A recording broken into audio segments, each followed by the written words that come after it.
دوستو، اگر مرد ایک ایسی عورت سے صحبت یعنی ہم بستری کرے جو اس کی بیوی نہیں ہے تو یہ زنا کہلاتا ہے۔ ضروری نہیں کہ ساتھ سونے کو ہی زنا کہتے ہیں، بلکہ چھونا بھی زنا کا ایک حصہ ہے، اور کسی پرائی عورت کو دیکھنا آنکھوں کا زنا ہے۔ زنا کو اسلام میں ایک بہت بڑا گناہ شمار کیا گیا ہے، اور اسلام نے ایسا کرنے والوں کی سزا دنیا میں ہی رکھی ہے، اور مرنے کے بعد اللہ تعالیٰ اس کی سخت سزا دے گا۔ زنا کے بارے میں کچھ احادیث اور قرآن کی آیات ہیں جن کا مفہوم ہے کہ حضرت محمد صلی اللہ علیہ وآلہ وسلم نے فرمایا کہ مومن ہوتے ہوئے تو کوئی زنا کر ہی نہیں سکتا۔ اللہ تعالیٰ قرآن پاک میں فرماتا ہے، زنا کے قریب بھی نہ جانا، وہ بے حیائی اور بری راہ ہے۔ دوستو، زنا کی سزا اور عذاب کے بارے میں جانتے ہیں۔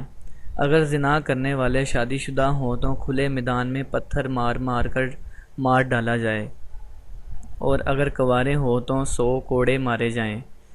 آج کل دیکھنے میں آیا ہے کہ اس گناہ میں بہت سے لوگ شامل ہیں، خاص کر کے اس بازار میں جہاں عورتیں اور مرد جاتے ہیں، جس کا ہاتھ کس کو لگ رہا ہے، کہاں لگتا ہے، کچھ معلوم نہیں، چاہے لڑکا ہو یا لڑکی۔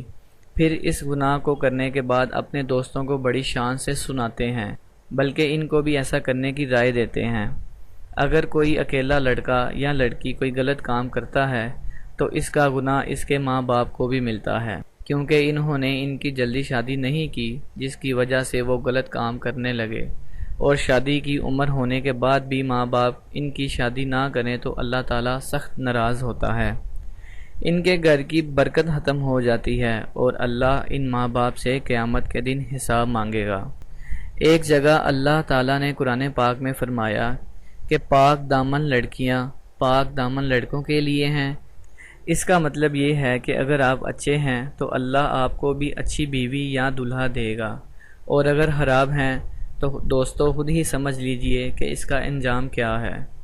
دوستو، اگر آپ کو ہماری ویڈیو پسند آئے تو ویڈیو کو زیادہ سے زیادہ شیئر کریں اور ہمارے چینل کو سبسکرائب کریں۔ شکریہ۔